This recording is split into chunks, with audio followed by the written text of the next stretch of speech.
கடவுளின் அன்பும் அமைதியும் கிறிஸ்துவின் அருளும் தூய ஆவியானவருடைய நட்புறவும் உங்கள் அனைவரோடும் இருப்பதாக.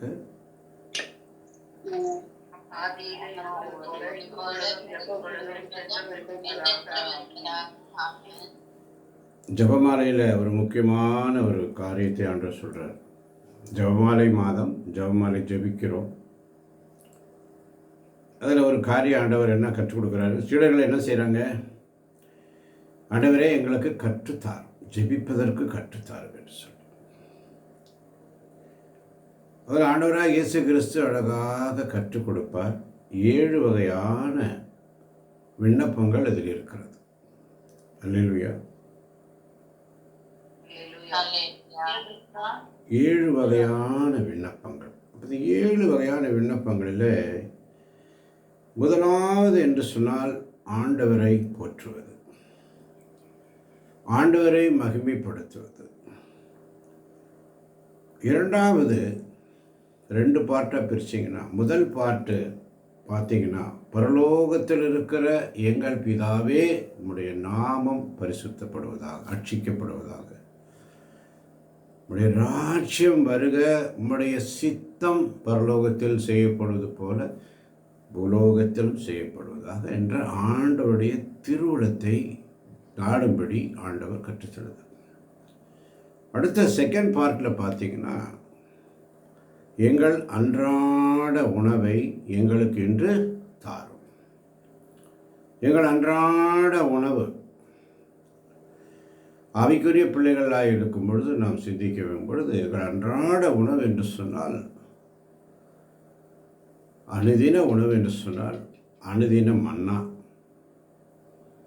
அனுதின மன்னா என்று சொன்னால் இறை வார்த்தை தான் அனுதின மன்னா. எங்கள் அன்றாட உணவை எங்களுக்கு இன்று தார். அடுத்த பாட்டு யாராவது ஒருத்தர் சொல்லுங்க, எங்கள் அன்றாட உணவை எங்களுக்கு இன்று தாரும். எங்களுக்கு தாரும்.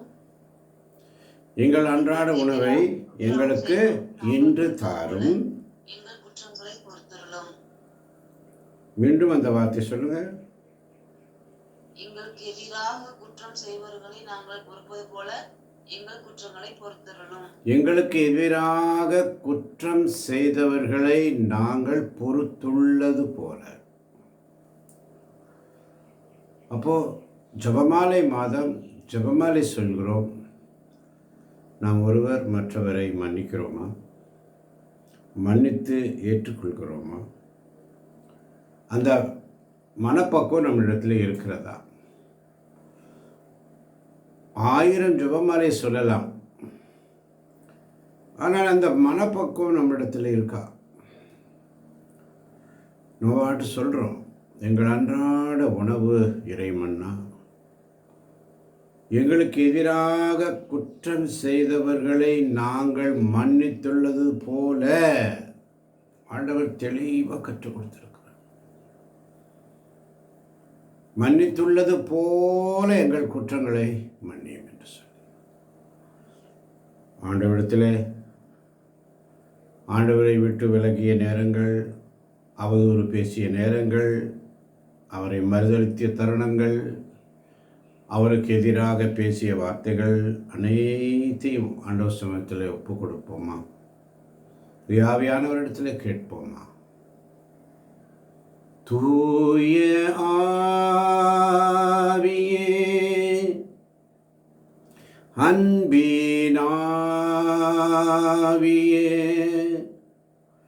துணையா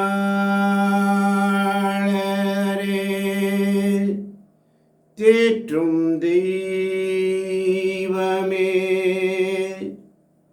ஊற்று தண்ணீரே, உள்ளம் ஏங்குதையா, வர வேண்டும் வல்லவரே, நல்லவரே, தூய ஆவியே. சப்பா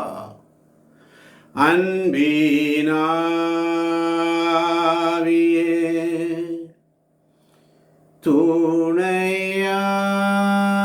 துணையாளரே தேற்றும் தெய்வமே ஊற்று தண்ணீரே உள்ளம் ஏங்குதையா வர வேண்டும் வல்லவரே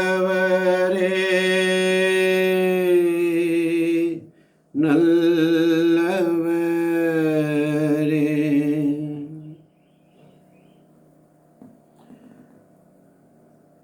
ஆண்டவரிடத்தில் ஒப்பு கொடுத்து தாழ்த்தி நம் குற்றங்களுக்காக இயேசுவே என் தெய்வமே என்மேல் மனமிரங்கும் இயேசுவே என் தெய்வமே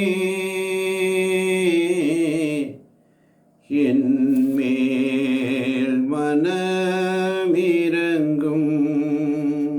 சொல்லி நான் பாவம் செய்தேன்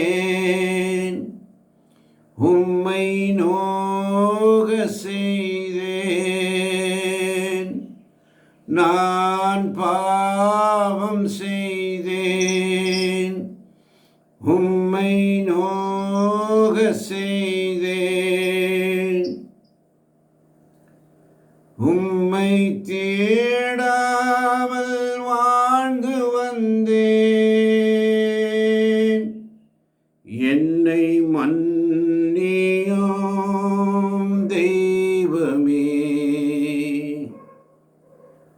என்னை மன்னியும் தெய்வமே அநியாயம் செய்தேன் கடும் கோபம் கொண்டேன் அநியாயம் செய்தேன் கடும் கோபம் கொண்டேன் பிறர் உணர்வை கெடுத்தேனையா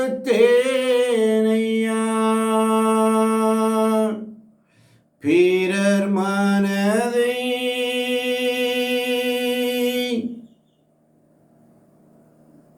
நோகடித்த நேரங்களுக்காக மற்றவர்களை துன்புறுத்திய நேரங்களுக்காக மற்றவர்களை அவதூறு பேசிய நேரங்களுக்காக ஆண்டவரிடத்தில்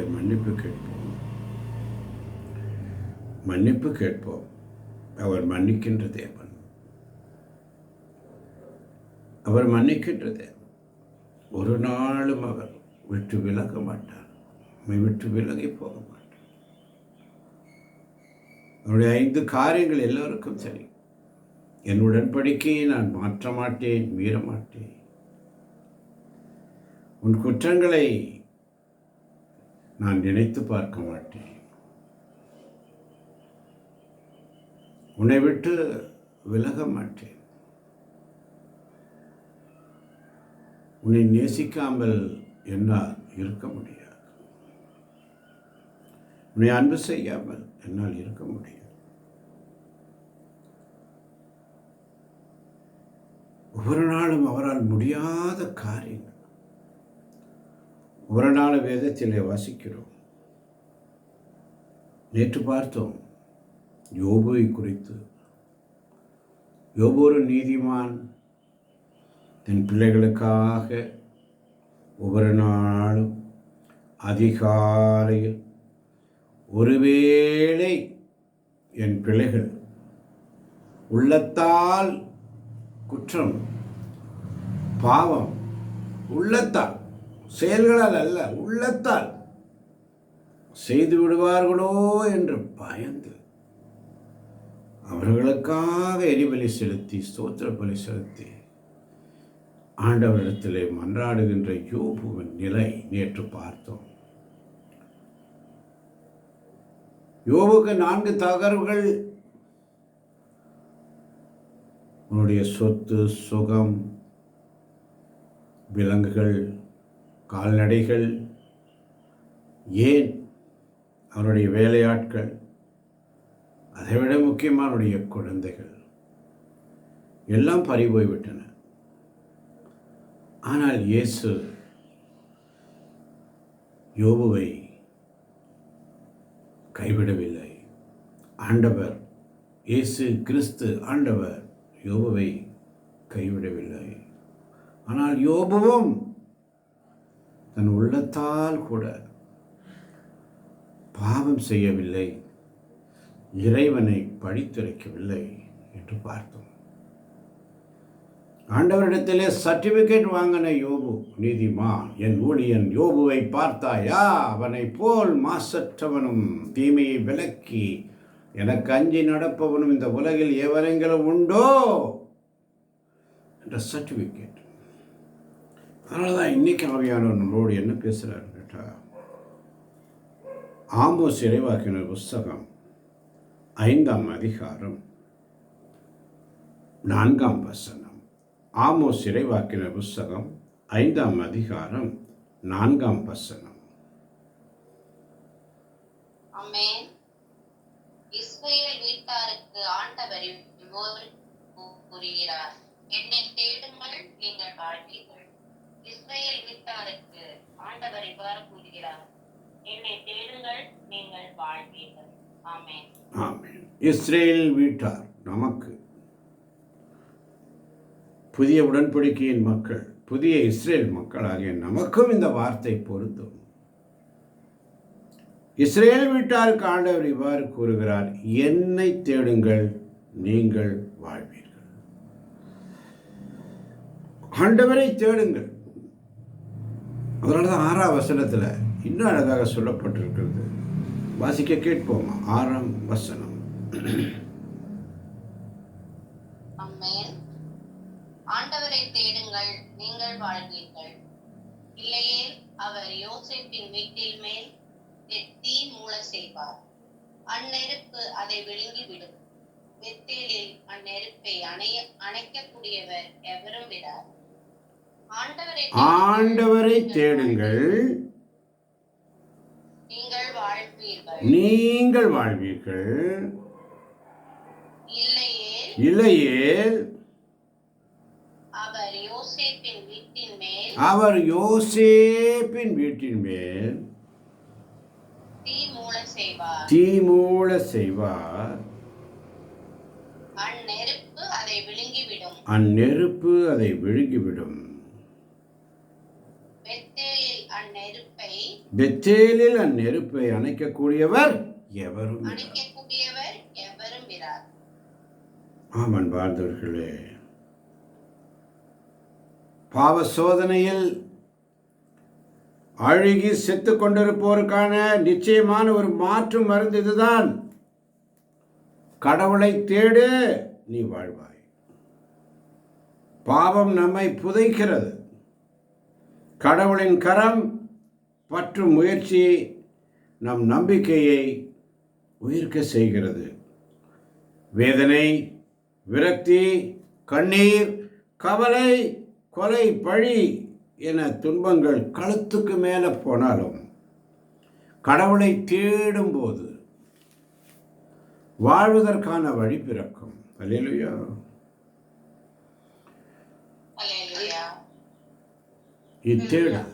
இத்தேடல் நம் எல்லோருக்கும் தேவை என்று ஆவியானவர் என்று காலையிலே உணர்த்துகிறார். ஆமென்.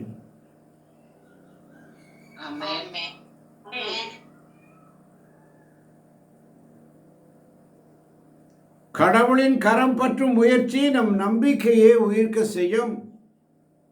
வேதனை, விரக்தி, கண்ணீர், கவலை,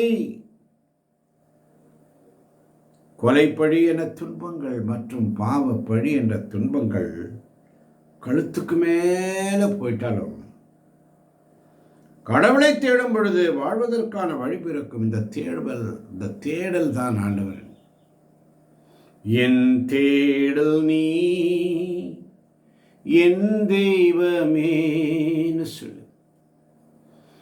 என் தேடல் நீ என் தெய்வமேன்னு சொல்லி ஆண்டவரை தேடுவோமா?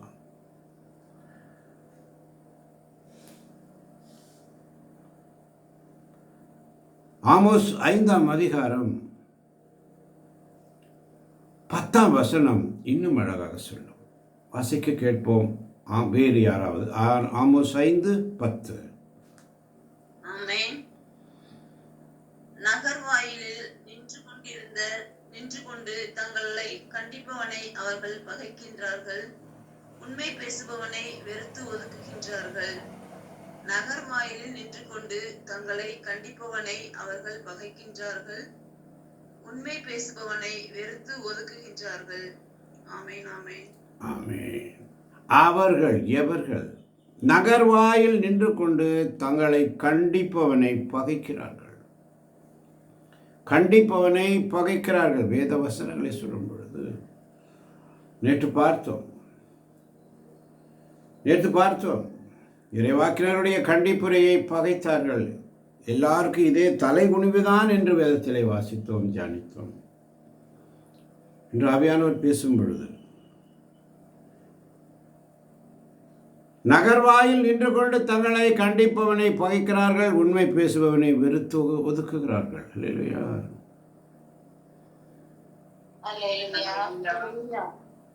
அதனால்தான் 12ஆம் வசனம் இன்னும் அழகாக சொல்லுகிறது. உங்கள் குற்றங்களை எவ்வளவு மிகுதியானவை என்றும். வாசிக்க கேட்போம். ஆமோஸ் 5:12. ஆமென். உங்கள் குற்றங்கள் எவ்வளவு மிகுதியானவை என்றும் உங்கள் பாவங்கள் எத்துணை கொடியவை என்றும் நான் அறிவேன். நேர்மையாளரை நீங்கள் துன்புறுத்துகிறீர்கள், கையூட்டு வாங்குகிறீர்கள். நகர்வாயிலில் வறியோருக்கு நீதி வழங்க மறுக்கிறீர்கள். உங்கள் குற்றங்கள் எவ்வளவு மிகுதியானவை என்றும் உங்கள் பாவங்கள் எத்துணை கொடியவை என்றும் நான் அறிவேன். நேர்மையாளரை நீங்கள் துன்புறுத்துகிறீர்கள், கையூட்டு வாங்குகிறீர்கள். நகர்வாயிலில் வறியோருக்கு நீதி வழங்க மறுக்கிறீர்கள். ஆமென், ஆமென். உங்கள் குற்றங்கள் எவ்வளவு மிகுதியானவை என்றும் உங்கள் பாவங்கள் எத்தனை கொடியவை என்றும் நான் அறிவேன். ஆண்டவர் சொல்றார். நம்ம ஒவ்வொருவரை பார்த்து சொல்லுகிறது. அதனால தான் அந்த ஜெபமாலையில் ரொம்ப அழகாக சொன்னீங்க. எங்களுக்கு எதிராக குற்றம் செய்தவர்களை நாங்கள் மன்னித்துள்ளது போல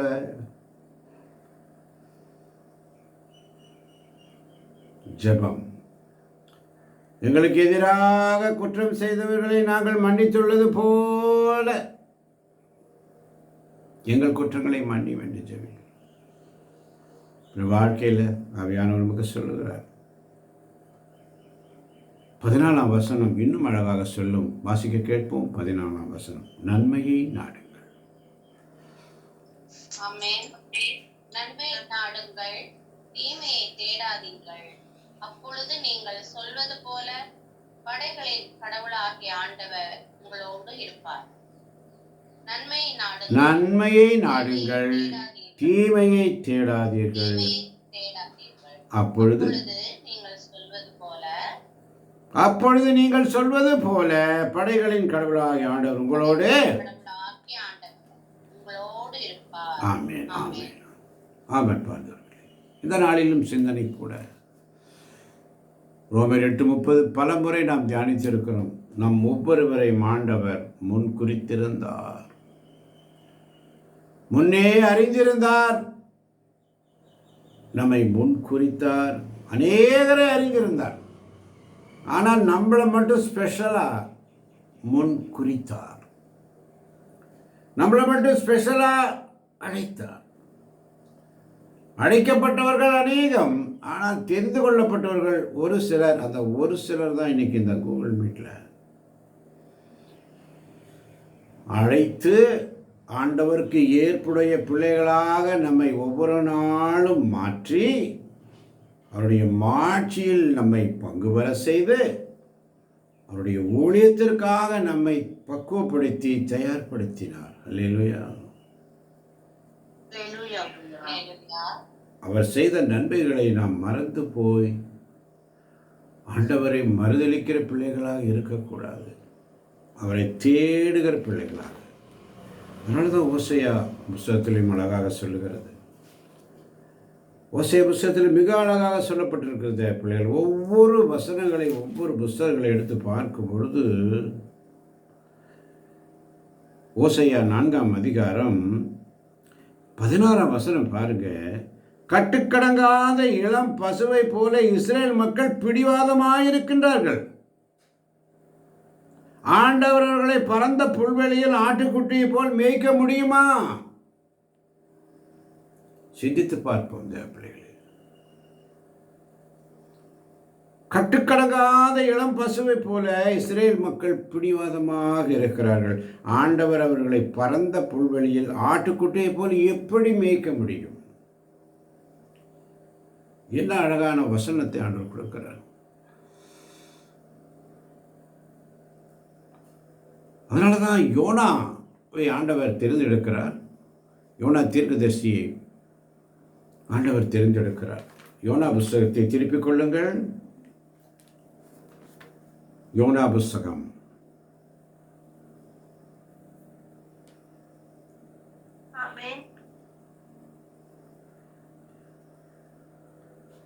வேகமாய் எடுத்த எல்லாரும் யோனா புஸ்தகத்தை எடுத்துக்கொள்ளுங்கள். 1ஆம் அதிகாரம்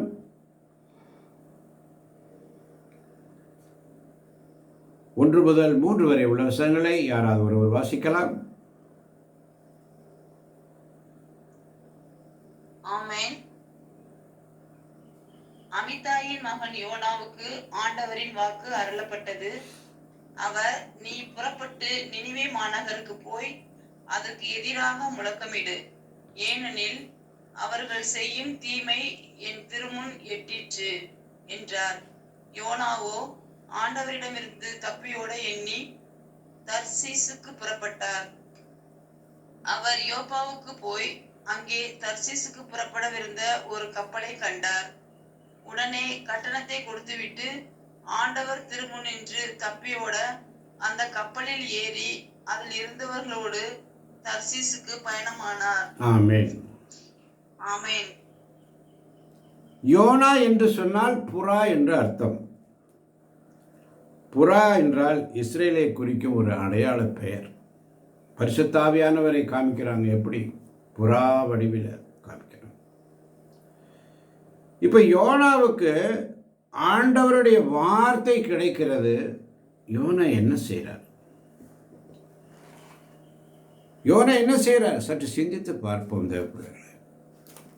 ஆண்டவருடைய வார்த்தை யோனாவுக்கு கிடைக்கிறது. யோனா என்ன செய்கிறார்?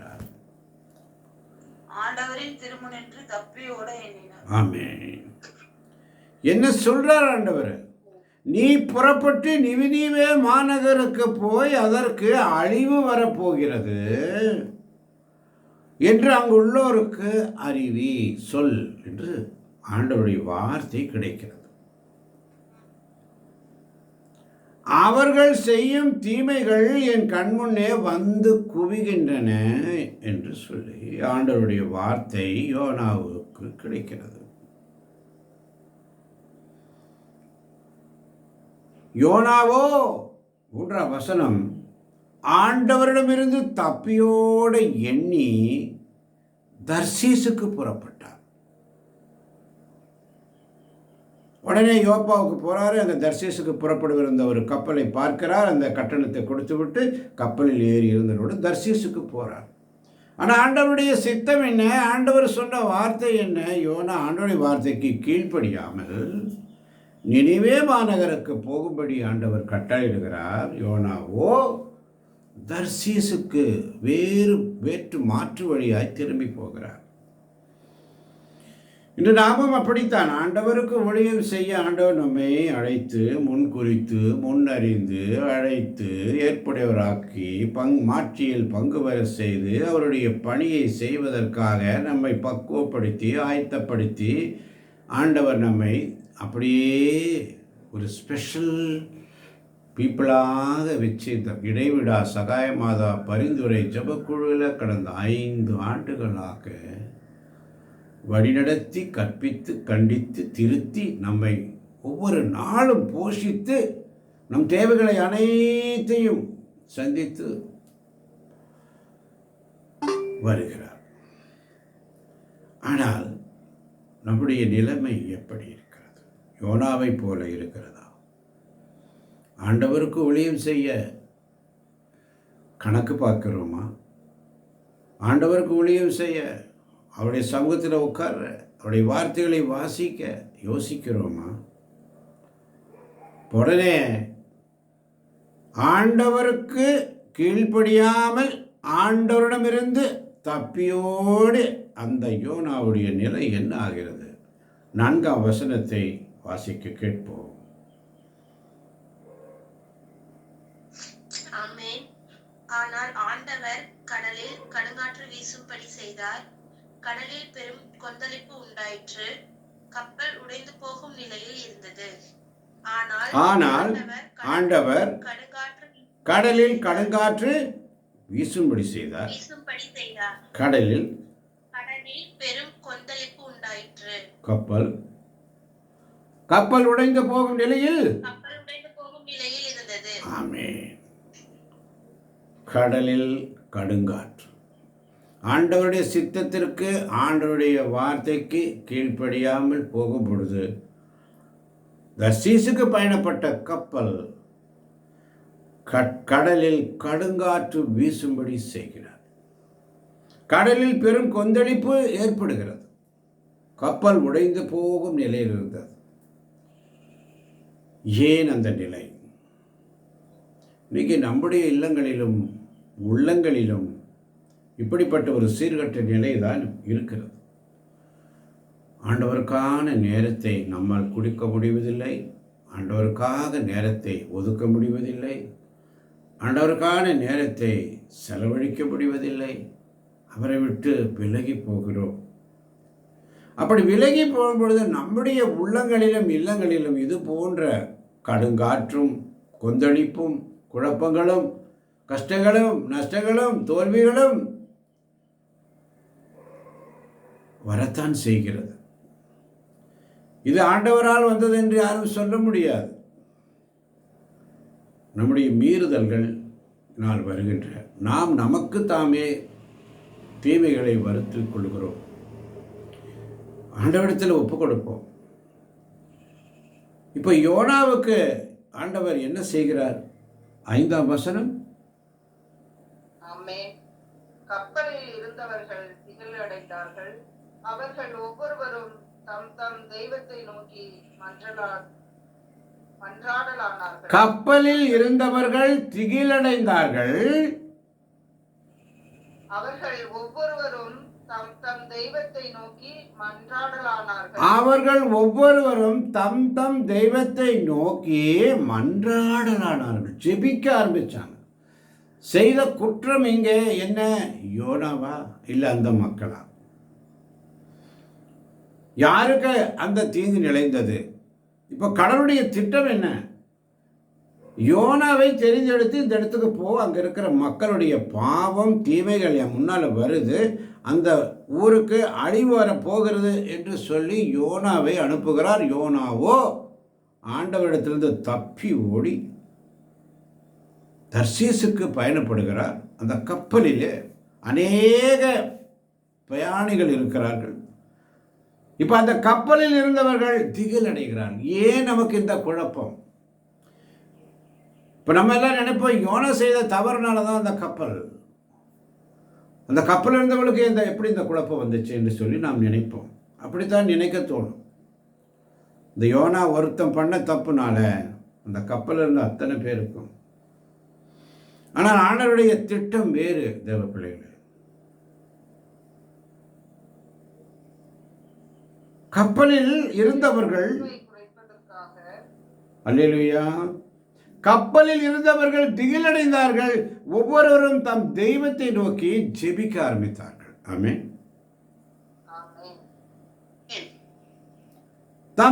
அவர்களுடைய தெய்வத்தை நோக்கி அவர்கள் மன்றாட ஆரம்பிக்கிறார்கள், ஜெபிக்கிறார்கள். அடுத்துதான் என்ன செய்யறாங்க? கப்பலின் பழுவை குறைப்பதற்காக அவர்கள் அதிலிருந்த சரக்குகளை கடலில் தூக்கி எறிந்தார்கள். அல்லேலூயா. இப்ப ஆண்டவருடைய பிளான் என்ன?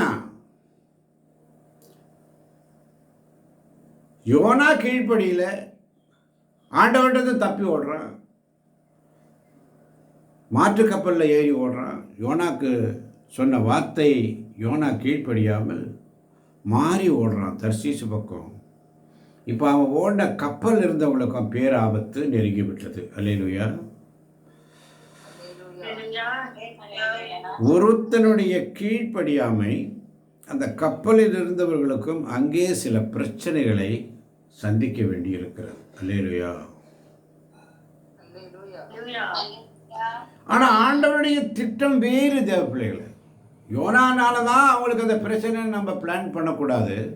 ஆனால் அவங்க பயப்படுறாங்க. அந்த மக்கள் அவங்களால தான் நமக்கு இந்த பிரச்சனை என்று நாம் கணக்கு போடக்கூடாது. அது தப்பு கணக்கு. ஆனால் பிரச்சனை எப்படி ஏன் வருகிறது என்று ஆண்டவருக்கு ஒரு திட்டம். நான் உங்களுக்காக வகுத்திருக்கும் திட்டங்கள் எனக்கு தெரியும் என்றோ அவை நலமான நல்வாழி திட்டங்களே என்று கேடு விளைப்பதற்கான திட்டங்கள் அல்ல. ஆண்டவர் ஆள் பார்த்து செயல்படுபவர் இல்லை, முகம் பார்த்து செயல்படுபவர் இல்லை. அனைவருக்கும் நன்மை செய்கிறவர் தான் ஆண்டவர். ஆமென். அனைவருக்கும் நன்மை செய்கிறவர், அனைவருக்கும் இரக்கம் காட்டுகிறவர், பாரபட்சம் பார்க்க மாட்டார். அவர் தான் ஆண்டவர். நம்ம மனுஷன் முகத்தை பார்க்கிறோம், ஆண்டவர் உள்ளத்தை பார்க்கிறார். இப்போ ஒவ்வொருவரும் தம் தம் தெய்வங்களுக்கு நோக்கி ஜெபிக்க ஆரம்பிக்கிறாங்க. கப்பல் இருக்கிற பழுவை குறைப்பதற்காக அதில் இருந்த சரக்கெல்லாம் தூக்கி கடலில் போடுறாங்க. யோனாவோ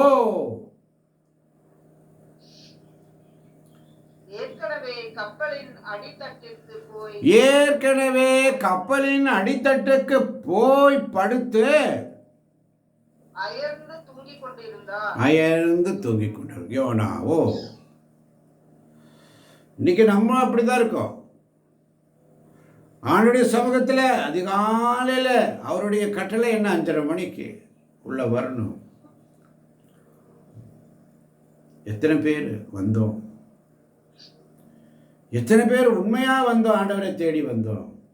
அவர் கொடுத்த நேரம், கப்பல் புறப்படுற நேரத்தில் எத்தனை பேர் கப்பலில் என்ட்ரி கொடுத்தோம்? ஃப்ளைட்டு போகிறதுக்கு ரிசர்வ் பண்ணியிருக்கோம், ஃப்ளைட் டிக்கெட் ரெடி ஆகிடுச்சு. ஃப்ளைட்டில் போகிறதுக்கு எத்தனை பேர் ஃப்ளைட்டில் உட்காந்தோம்? ட்ரெயின் இத்தனை மணிக்கு போகுது, எத்தனை பேர் டிக்கெட் ரிசர்வ் பண்ணியாச்சான அந்த ட்ரெயின் இத்தனை மணிக்கு போகுது, அந்த மணிக்கு அந்த இடத்துல போய் எத்தனை பேர் கரெக்டாக சீட் ஆனோம்? சிந்தித்து பாருங்கள் தேவ பிள்ளைகளை. இன்னைக்கு ஆண்டவர் நம்ம ஒவ்வொருவரையும் உணர்த்துகிறார். அல்லேலூயா. சத்தமா சொல்லுங்க, பயப்படாம சொல்லுங்க. அல்லேலூயா. ஏன் பயப்படுற? பயப்படாத, பயப்படாத. ஐயோ என்ன ஆயிருமோ ஏதாயிருமோ. அவர்கள் ஜெபிக்கிறார்கள். யோனாவோ கப்பலின் அடித்தட்டுக்கு போய் நல்லா தூங்குறேன். இன்னைக்கு எத்தனையோ பேர் அப்படி தான் தூங்கிட்டு இருக்கிறோம். ஆண்டவர் ஒவ்வொருத்தரையாக கால் பண்ணி தட்டணும். தட்டின பிற்பாடு தான் நம்ம உள்ளே வருவோம். அப்படிதான் கப்பலின் அடித்தட்டுக்கு போய் படுத்து அயர்ந்து தூங்குற நல்ல தூக்கம். இப்போ 6ஆம் வசனத்தில் வாசிக்க கேட்போம். கப்பல் தலைவன் கப்பல் தலைவன் அவரிடம் வந்து, என்ன இது, இப்படி தூங்கிக் கொண்டிருக்கிறாயே, எழுந்திரு, நீயும் உன் தெய்வத்தை நோக்கி வேண்டிக்கொள். ஒருவேளை அந்த தெய்வமாவது நம்மை காப்பாற்றலாம், நாம் அழிந்து போகாதிருப்போம் என்றார். ஆமென். ஆமென். மீண்டும் வாசிக்கலாம். கப்பலின் தலைவன் கப்பலின் தலைவன் அவரிடம் வந்து, இப்படி தூங்கிக் கொண்டிருக்கிறாயே, என்ன இது, என்ன இது, இப்படி தூங்கிக் கொண்டிருக்கிறாயே, எழுந்திரு, எழுந்திரு, நீயும் உன் தெய்வத்தை நோக்கி வேண்டிக்கொள், நீயும் உன் தெய்வத்தை நோக்கி வேண்டிக்கொள். ஒருவேளை அந்த தெய்வமாவது நம்மை காப்பாற்றலாம், நாம் அழிந்து போகாதிருப்போம் என்றார். நாம் அழிந்து போகாதிருப்போம் என்றான். அல்லேலூயா. கப்பலின் தலைவன். அல்லேலூயா. இன்றைக்கு இந்த இடைவிடா சகாய மாதா பரிந்துரை ஜபக்குழு ஒரு கப்பல் போல இதில் பிரயாணம் செய்து கொண்டு இருக்கிறோம். ஆண்டவர் இன்னைக்கு அந்த கப்பல், சீடர்கள் கப்பலில் போயிட்டு இருப்பாங்க. ஆண்டவர் அடித்தளத்தில் போய் கொஞ்ச நேரம் படுத்திருப்பார். அங்கே புயல், காற்று, கடலில் கடுங்காற்று வீசும்படி ஆண்டவர் ஒரு திட்டத்தை அங்கே வைத்து வீசும்படி செய்திருக்கிறார். சீடர்கள் எல்லாம் பயப்படுறாங்க. ஐயோ, பயந்துட்டோம். இயேசு நல்லா தூங்கிட்டு இருக்கிறார். அவர்கிட்ட போய் எழுப்புறாங்க. ஆண்டவரே, ஆண்டவரே, நாங்கள் சாக போகிறோமே. அதே நிலை தான் இவங்களும் ஜெபிச்சிருப்பாங்க. மற்றவர்கள் ஐயோ சாக போகிறோமே என்று சொல்லி ஜெபித்திருப்பார். அவர்களும் ஜெபிக்கிறார். மன்றாடலானார்கள் என்று வேதம் சொல்லுகிறது. ஜெபம் செய்திருப்பார்கள். அப்போ இந்த கப்பலின் தலைவன் யோனாவிடம் வந்து, ஏனிப்பா இப்படி தூங்கி கொண்டிருக்கிறாய்? ஆண்டவரால் தெரிஞ்செடுக்கப்பட்ட தேவ பிள்ளைகள் யோனாவை போல நீங்களும் நாமும் அப்படித்தான் தூங்கி கொண்டிருக்கிறோம். சிந்தித்து பாருங்கள். ஆண்டவர் தட்டி எழுப்புவார். அல்லேலூயா.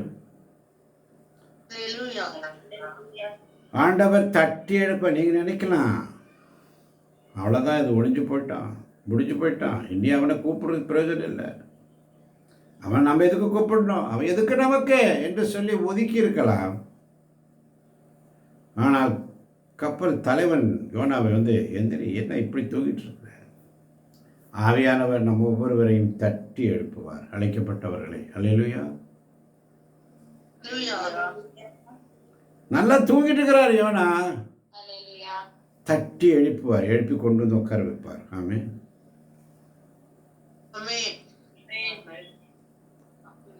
ஒருவேளை அந்த தெய்வமாவது நம்மை காப்பாற்றலாம், நாம் அழிந்து போகாதிருப்போம் என்று அந்த மற்ற மனிதர்களுடைய உள்ளத்தில் ஒரு மனமாற்றத்தை ஆண்டவர் கொண்டு வருகிறார். அல்லேலூயா. தேவனால் அழைக்கப்பட்ட யோனா தீர்க்கதரிசி. ஆனால் யோனா ஏறிய அந்த கப்பலில் உள்ள மக்களை, அவர்களுடைய உள்ளத்தில் உண்மையான தேவனை அறியக்கூடிய ஒரு வாய்ப்பை அந்த மக்களுக்கும் உணர்த்துவதற்காகவே ஆண்டவருடைய திட்டம். அல்லேலூயா. புரிந்தவர்களுக்கு தான் அந்த அல்லேலூயா வரும். ஆமீன் விளையாட்டு வராது. ஆண்டவருடைய திட்டமே வேறு. ஒருத்தனுக்காக, மக்களுக்காக, நினிவே மக்களுக்காக அல்ல, அந்த கப்பலில் இருக்கின்ற அதே மாதிரி தான் சீடர்கள் மனமாற்றத்திற்காக. கப்பலின் அடித்தட்டினில் அவர் காணாதவர் போல இருந்தார். கப்பலின் அடித்தட்டினில் அவர் காணாதவர் போல இருந்தார். எழுந்து வந்தார், அதட்டி சென்றார், அக்கறை கடந்து சென்றனர். எழுந்து வந்தார், அதட்டி சென்றார், அக்கறை கடந்து சென்றவர். அப்புறம் போகிறவர் போல காணப்பட்டாலும் இயேசு, அப்புறம் போகிறவர் போல காணப்பட்டாலும் இயேசு உன் மீது நோக்கமாயுள்ளார். உன் நினைவெல்லாம் அவர் அறிவார். உன் மீது நோக்கமாயுள்ளார். உன் நினைவெல்லாம் அவர் அறிவார். காண்கின்றவர், காக்கின்றவர், தோளின் மேல் சுமக்கின்றவர். காண்கின்றவர், காக்கின்றவர், தோளின் மேல் சுமக்கின்றவர். அப்புறம் போகிறவர் போல காணப்பட்டாலும் இயேசு, அப்புறம் போகிறவர் போல காணப்பட்டாலும் இயேசு உன் மீது நோக்கமாயுள்ளார். உன் நினைவெல்லாம் அவர் அறிவார். இப்போ என்ன நடக்குது பாருங்க. நினிவே மக்களுக்கு தான் செய்தி, நற்செய்தி. அங்கே இருக்க மக்கள் செய்யும் தீமைகள் ஆண்டவர் முன்னால் வந்து குனிகின்றன. இங்கே ஆண்டவர் யோனாவுக்கு சொல்கிறாரு, போய் அவங்ககிட்ட சொல்லப்பா, அங்கே அழிவு வரப்போகிறது என்று அங்குள்ளவருக்கு சொல்லு என்று சொல்லி அனுப்புகிறாரு. யோனா மாற்று கப்பலில் போகிறாரு, தூங்கிடுறாரு. கப்பல் தலைவன் வந்து யோனாவை எழுப்பி, என்னப்பா இப்படி தூங்கிட்டு இருக்கிறே, எழுந்துறப்பா, நீயும் கொஞ்சம் உன்னுடைய தெய்வத்தை கும்பிடப்பா என்று சொல்லி ஆண்டவர் யோனா மூலமாக அந்த கப்பலில் இருந்தவருடைய மனமாற்றத்திற்கு வழிவகுக்கிறார். அல்லேலூயா. புறஜாதி மக்கள் ஆண்டவரை அறியாத பிள்ளைகளாய் இருந்தாலும் இந்த கப்பலில் இருந்த அநேக பிள்ளைகளையும். இப்ப 7ஆம் வசனத்தை வாசிக்க கேட்போமா? ஆமென். பிறகு கப்பலில் இருந்தவர்கள் நமக்கு இந்த பெரும் தீங்கு யாரால் வந்தது என்று கண்டறிய சீட்டு குலுக்குவோம் என்று ஒருவரோடு ஒருவர் பேசிக்கொண்டார்கள். இப்போ எப்படி இந்த பிரச்சனை வருது? இன்னைக்கு நம்முடைய குடும்பத்திலும், நம்முடைய இல்லத்திலும், நம்முடைய உள்ளத்திலும், இந்த குழுவிலும் சரி, அநேக பிரச்சனைகளை நாம் சந்திக்கிறோம். இந்த பிரச்சனை எப்படி வருது? ஏன் வருது? ஒருவரோடு ஒருவர் பேசிக்கொண்டார்கள். ஏன் இந்த மாதிரி பிரச்சனை? அவர்கள் சீட்டு போட்டு குலுக்கி போடுகிறார்கள். இப்போ சீட்டு யார் பேருக்கு விழுகுது? 8ஆம் வசனத்தை வாசிப்போம். சீட்டு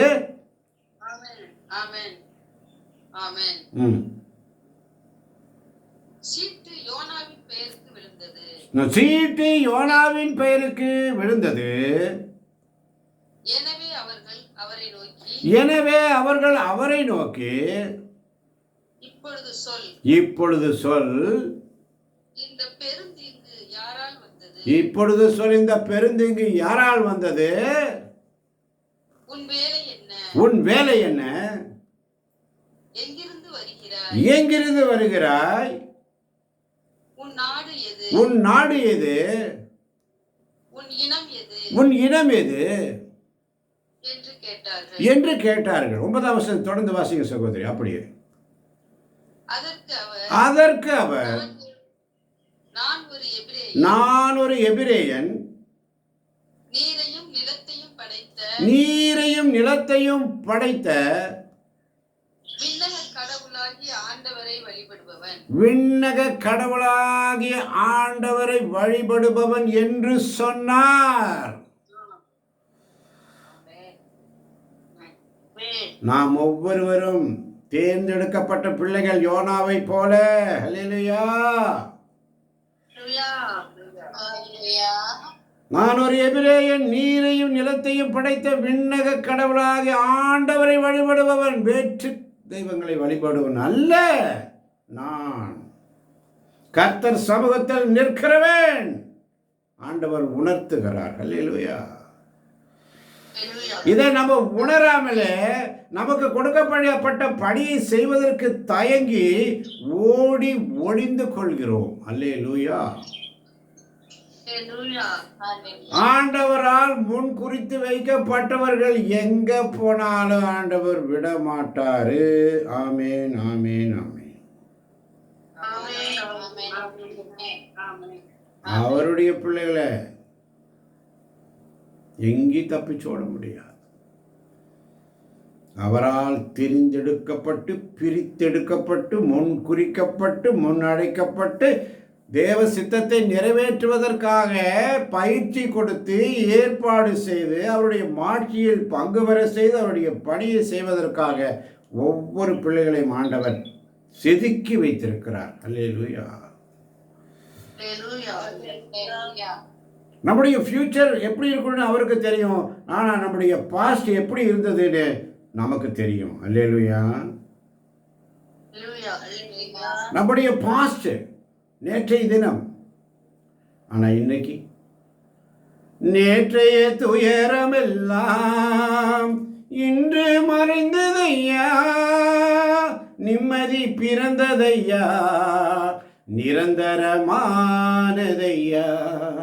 கோடி கோடி நன்றி டாடி, கோடி கோடி நன்றி டாடி, கோடி கோடி நன்றி டாடின்னு சொல்லி யோனா சொல்றான் பாருங்க, தெம்பா சொல்றான். ஆண்டவர் அவனுடைய வாயை திறக்க வைப்பார். ஆமென். நான் கர்த்தருடைய சமூகத்தில் நிற்கிறவன், நீரையும் நிலத்தையும் படைத்த விண்ணக கடவுளாக ஆண்டவரை வழிபடுவன் என்று சொன்னான். அப்புறம் சொல்றான் பாருங்க, 10ஆம் வசனத்தை வாசிப்போம் சகோதரி. மேலும் மேலும் தாம் அந்த ஆண்டவரிடம் இருந்து தப்பியோடி வந்ததாகவும் கூறினார். தப்பியோடி வந்ததாகவும் கூறினார். எனவே அவர்கள் மிகவும் அஞ்சி, எனவே அவர்கள் மிகவும் அஞ்சி, நீ ஏன் இப்படி செய்தாய், நீ ஏன் இப்படி செய்தாய் என்று கேட்டார்கள். என்று கேட்டார்கள். ஆமென். ஏப்பா, நீ ஆண்டவரை வழிபடுற பிள்ளையாச்சே, விண்ணையும் மண்ணையும் கடவுளை படைத்த கடவுளை கும்பிடுற பையனாச்சே, ஆண்டவரை வழிபடுகிற பையனாச்சே, ஆளாச்சே, பெண்ணாச்சே, குழந்தையாச்சே, ஏன் இப்படி செய்த? இன்னைக்கு ஆண்டவர் கேட்கிறார். ஏன் இப்படி தூங்கிக் கொண்டிருக்கிறாய் என்று ஒவ்வொருவரையும் பார்த்து கேட்கிறார். அவர் தட்டி எழுப்புவார். அல்லேலூயா.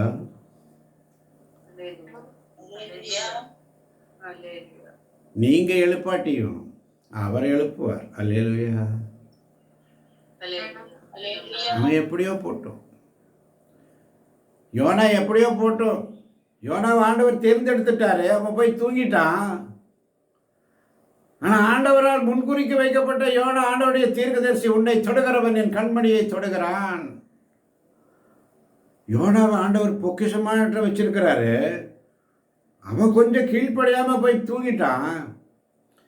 இருந்தாலும் ஆண்டவரால் செலக்ட் பண்ண யோனாவாச்சே விட்டுருவாரா? அல்லேலூயா. யோனா போய் படுத்திருந்தாலும் யோனாவை ஏன்பா இப்படி தூங்குறேன்னு சொல்லி ஆண்டவர் வந்து தட்டி எழுப்புவார். அல்லேலூயா. அவ்வளோதான். ஆண்டவர் நினச்சிருக்கலாம், யோனா சொன்ன பேச்சு கேட்கல, அவன் போய் தூங்கிட்டான், விட்டுருன்னு சொன்னாரா? விடலை. அவர் போய் படுத்துக்கிறியா, படுத்துக்கோ. இன்னொரு இடத்துக்கு போறியாப்போ, அங்கே போறியா, அங்கே போய் படுத்துக்கோ. எங்கே படுத்தாலும் தட்டி எழுப்புவார். அல்லேலூயா.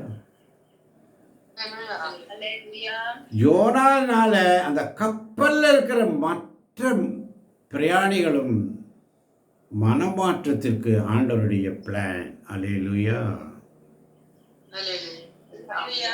எல்லாரும் மனமாற்ற வேண்டும். தீயோர் சாக வேண்டும் என்பது என் விருப்பம் அல்ல.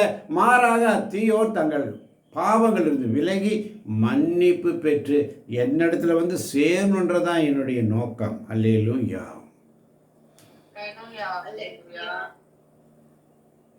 போய் தூங்கிட்டு இருக்காத, உண்மையா ஊழியம் செய் ஆண்டவருக்கு. ஆண்டவர் யோனாவை தட்டி எழுப்பினார். இப்போ யோனா வாயை திறக்க வச்சு, நீ யாரா, எங்கிருந்துடா வந்த, உன் வேலை என்ன, எங்கிருந்து வருகிறாய், உன் ஊர் எது, உன் ஜாதி எது என்று கேட்கிறார்கள். நான் ஒரு விரேயன், நீரையும் நிலைத்தையும் படைத்த விண்ணக கடவுளாக ஆண்டவரை வழிபடுபவன் என்று தெம்பா சொல்றான். அது ஆண்டவர் அவன் உள்ளத்தை ஊடுருவிய வார்த்தை. அல்லேலூயா.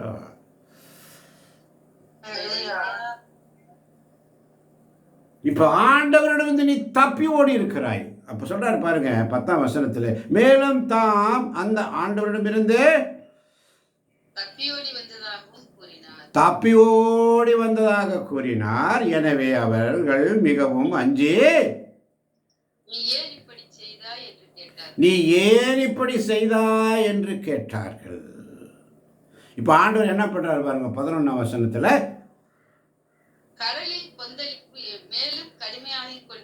கடலில் கொந்தளிப்பு மேலும் கடுமையாகிக் கொண்டிருந்ததால் அவர்கள் யோனாவிடம் கடல் கொந்தளிப்பு அடங்கும்படி நாங்கள் உன்னை என்ன செய்ய வேண்டும் என்று கேட்டார்கள். அல்லேலூயா. இப்ப இந்த பிரச்சனை உன்னாலதான் வந்துச்சு என்று கடவுள் அவங்களுக்கு உணர்த்திட்டாரு. இப்ப அவங்கள்ட்ட கேட்கிறாரு, நாங்க என்ன செய்யணும்? கடல் கொந்தளிப்பு அடங்கும்படி நாங்கள் உன்னை என்ன செய்யணும்? இந்த குழப்பத்துக்கெல்லாம் காரணமாக இருந்த யோனாவை பார்த்து கேட்கிறார்கள், நாங்கள் என்ன பண்ணணும்? உன்னால தான் இந்த குழப்பம் வந்துச்சு, சீட்டு போட்டோம், நீயே வாய்னால சொல்லிட்ட, ஆண்டவரிடத்து தப்பி ஓடி வந்துட்ட, ஆண்டவர் சமூகத்தில் நிற்கிற பிள்ளை, விண்ணையும் மண்ணையும் படைத்த ஆண்டவரை வழிபடுகிற பிள்ளை, நீ மௌனமா போய் தூங்கிட்டு இருக்கிற அடியில் உட்கார்ந்து. யோனாவை ஆண்டவர் விட்டாரா? விடல. இப்ப யோனா வாயிலிருந்து வருது வார்த்தை பாருங்க, 12ஆம் வசனம். அதற்கு அவர், நீங்கள் என்னை தூக்கி கடலில் எரிந்து விடுங்கள். நீங்கள் என்னை தூக்கி கடலில் எரிந்து விடுங்கள், அப்பொழுது கொந்தளிப்பு அடங்கிவிடும். அப்பொழுது கொந்தளிப்பு அடங்கிவிடும், நீங்கள் பிழைத்துக் கொள்வீர்கள். நீங்கள் பிழைத்துக் கொள்வீர்கள். உங்களை தாக்கும் இந்த கடும் புயல் என்னால் தான் உண்டாயிற்று என்பது எனக்கு தெரியும் என்றார். உங்களை தாக்கும் இந்த கடும் புயல் என்னால் தான் உண்டாயிற்று என்பது எனக்கு தெரியும். ஹல்லேலூயா. அல்லேலூயா. இந்த பிரச்சனை என்னால தான் வந்துச்சு என்று உணர்த்துவார். ஆமென். நம்ம ஒவ்வொருவரையும் ஆண்டவர் இன்னைக்கு, நம்ம எல்லாம் ஆண்டவருடைய பிள்ளைகள், ஆண்டவருடைய சீடர்கள், ஆண்டவருடைய சீடத்திகள், ஆண்டவருடைய பணியாளர்கள். ஆண்டவர் கொடுத்த வேலையை செய்யாம நீ அடித்தட்டில் போய் தூங்க முடியாது தேவ பிள்ளைகளே. ஆமீன் வராது. அல்லேலூயா. நாங்களாம் தூங்குவோமே, அதெல்லாம் நீங்க எப்படி சொல்லுவீங்க? நாங்க நல்லா நிம்மதியா தூங்குவோம். தூங்கினா விட மாட்டார், தட்டி எழுப்புவார். அல்லேலூயா. குழப்பம் ஜாஸ்தி வருது, கடலில் கொந்தளிப்பு மேலும் கடுமையாகி பிரச்சனை அதிகமாகும். ஆண்டவரை தேடி அவரோடு இருக்கிற பிள்ளைகளுக்கு பிரச்சனை ஜாஸ்தி தாகும். அதிகமாக கொடுக்கப்பட்டவரிடம் அதிகமாக எதிர்பார்க்கப்படும். அல்லேலூயா. ஆண்டவரை தேடாத பிள்ளைங்க, தெரியாத பிள்ளைங்க எங்கேயோ இருக்கிறாங்க, அதை பற்றி பிரச்சனை இல்லை. ஆனால் உண்மையான தேவனை, விண்ணையும் மண்ணையும் நிலத்தையும் படைத்த கடவுளாக ஆண்டவரை வழிபடுகிற உண்மையான தேவனை அறிந்த பிள்ளைகள் தவறு செய்யும் பொழுது அவரிடத்திலே நன்றாய் அடிபடுவார்கள், அதிகமாய் கணக்கு கேட்கப்படும். ஆமேன், ஆமேன். எவரிடம் அதிகமாக கொடுக்கப்பட்டதோ அவரிடம் அதிகமாக கணக்கு கேட்டுப்பார். அவர் கணக்கு கேட்குவார், ஆண்டவர் கணக்கு கேட்பார். அன்பார்ந்தவர்களே, இப்போ சொல்கிறான் யோனா, என்னை தூக்கி கடலில் எரிந்து விடுங்கள், அப்பொழுது கொந்தளிப்பு அடைகளுக்கு தெரியும், யோனாவுக்கு தெரியும். ஆமென். கடவுள் தமக்கு சிறந்த ஒரு பணியை வகுத்திருக்கிறார் என யோனாவுக்கு தெரியும். ஆனால் அதை செய்து முடிக்க அவர் விரும்பவில்லை. அல்லேலூயா.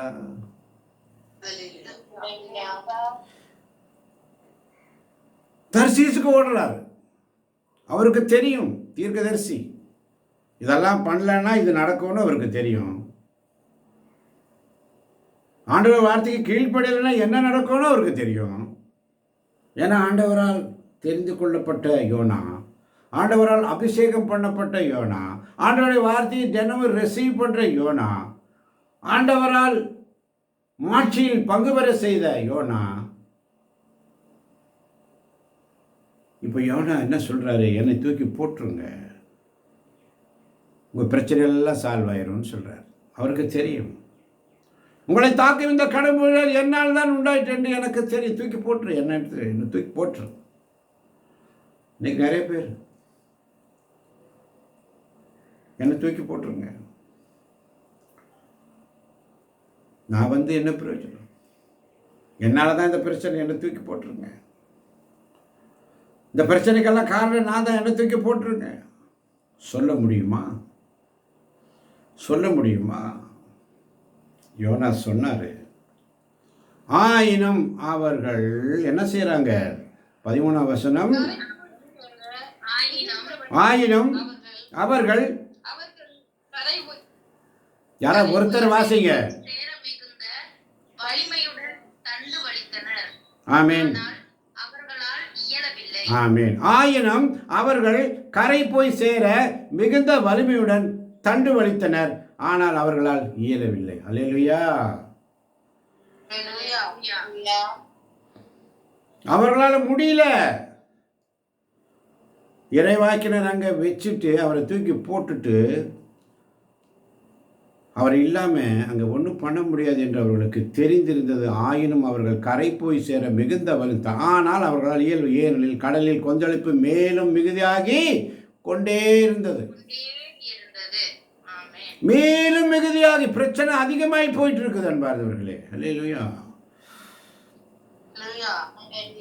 இப்ப ஏன் பிரச்சனை அங்க வருது? 14ஆம் வசனம் சப்தமாய் வாசிக்க கேட்போம். அவர்கள் அதை கண்டு அவர்கள் அதை கண்டு ஆண்டவரை நோக்கி கதறி ஆண்டவரே, இந்த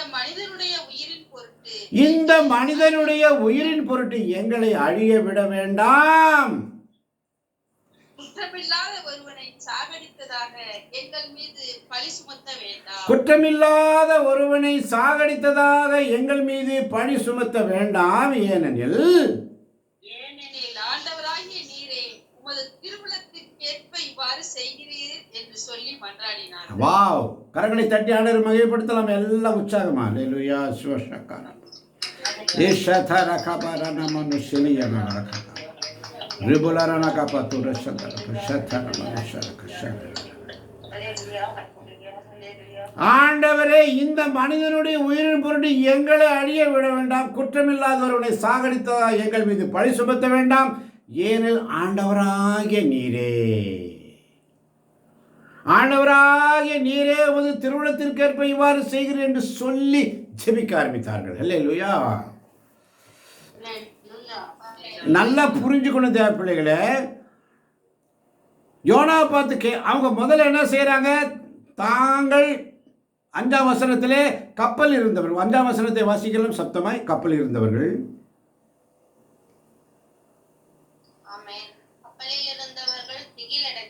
கொஞ்சம் சத்தமாமா, கொஞ்சம் இன்னும் சத்தமா வாசிமா. கப்பலில் இருந்தவர்கள்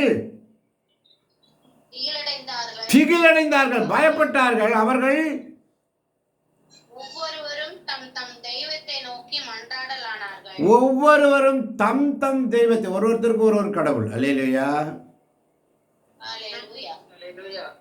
இங்கே உண்மையான கடவுள் யார் என்பதை அந்த கப்பலில் பிரயாணம் செய்த அனைவருக்கும் ஆண்டவர் உணர்த்தினார். அல்லேலூயா. அது புரிஞ்சவங்களால தான் ஆமேன் அல்லேலூயா சொல்ல முடியும். இல்லாட்டி பப்பபேன்னு உட்காந்துருப்பீங்க. அல்லேலூயா. உங்க வாய் தோற்காது. அறியாத பிள்ளைகளை உணர்த்துவார். நானே ஆண்டவரை என்பதை நீங்கள் உணர்ந்து கொள்வீர்கள். அல்லேலூயா.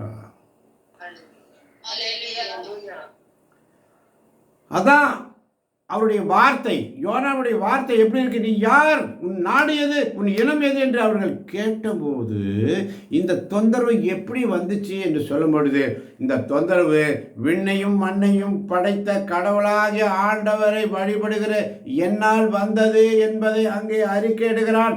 அந்த ஆண்டவர், கடவுளாகிய ஆண்டவர் என்ற வார்த்தை அவர்கள் உள்ளத்தில் பதிந்தது. எனவே ஆண்டவராகிய நீரே உமது திருவுளத்திற்கேற்ப இவ்வாறு செய்கிறீர் என்று அவர்கள் ஆண்டவர் என்ற வார்த்தையை சொல்லி மன்றாடினார்கள். அல்லேலூயா. புரியல உங்களுக்கு? நிறைய பேர் புரியல. புரிஞ்சுதா? வேற்று தெய்வங்களை மன்றாடி வேற்று தெய்வங்களை வழிபடுகிற பிள்ளைகள் யோனாவுடைய வார்த்தை, கடவுளா விண்ணையும் மண்ணையும் நிலத்தையும் படைத்த விண்ணக கடவுளாகிய ஆண்டவரை வழிபடுகிறவன் என்று சொன்னதும், ஆண்டவரிடமிருந்து தப்பி வந்தேன் என்று சொன்னதும், இவன் ஒரு தெய்வ புதல்வனாய் இருப்பானோ என்று அவர்கள் நம்பி அவர்கள் ஆண்டவரை வழிபட ஆரம்பித்தார்கள். அல்லேலூயா. இந்த மனிதனுடைய உயிரின் பொருட்டு எங்களை அழிய விட வேண்டாம், குற்றமில்லாத ஒருவனை சாகடித்ததாக எங்கள் மீது பழி சுமத்த வேண்டாம், ஏனில் ஆண்டவராகிய நீரே. அல்லேலூயா. இப்போ அந்த புறஜாதி மக்களுக்கு, வேற்று தெய்வங்களை வழிபடுகிற பிள்ளைகளுக்கு எப்படி ஆண்டவராகிய நீரே தூய ஆவியினால் அவர்கள் ஆட்கொள்ளப்பட்டிருப்பார்கள். அல்லேலூயா. யோனாவுடைய வார்த்தை அவர்கள் உள்ளத்தில் ஊடுருவி இருக்க வேண்டும். ஆமென். அந்த வார்த்தை அவர்கள் உள்ளத்தில் தொட்டது. ஆண்டவராகிய நீரே என்று சொல்லி அவர்கள் உள்ளத்தின் ஆழத்திலிருந்து இயேசு கிறிஸ்து ஆண்டவர் என்று அறிக்கையிட்டார்கள். அல்லேலூயா.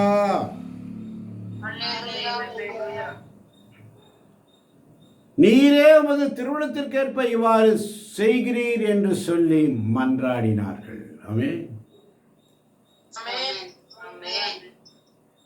அதனால தான் பிலிப்பியர் 2ஆம் அதிகாரம் 4-5 வசனங்களை வாசிப்போம் வேகமாய். பிலிப்பியர் 2:4-5.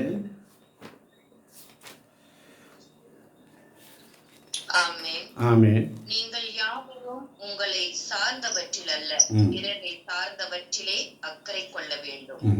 கிறிஸ்து இயேசு கொண்டிருந்த மனநிலையே உங்களிலும் இருக்கட்டும். ஆமென். ஆமென். மீண்டும் ஒருமுறை வாசிக்க கேட்போம். 4:5. நீங்கள் யாவரும் உங்களை சார்ந்தவற்றில் அல்ல, நீங்கள் யாவரும் உங்களை சார்ந்தவற்றில் அல்ல, பிறரை சார்ந்தவற்றிலே அக்கறை கொள்ள. பிறரை சார்ந்தவற்றிலே அக்கறை கொள்.